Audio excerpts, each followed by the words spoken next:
Hi, this is Chad at NoviSign 2025 InfoComm, and today we're going to briefly go over our API that we have recently released and made available for the public. In short, the API will give you an entire tool set to connect third-party databases, connections, third-party software.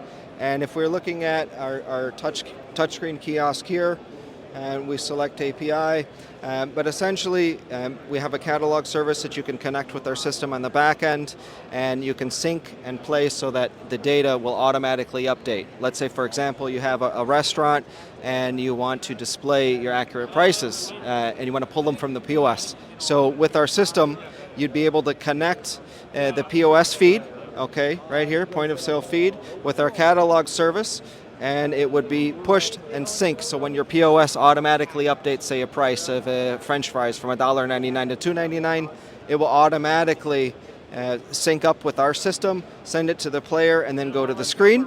As far as the content and the data that's being sent, it would cache locally on the device itself, so if the internet drops, you're still going to have your content playing.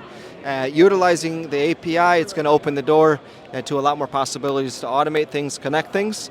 Also good margins for resellers. Go to our website, NoviSign.com, to learn more. Thank you.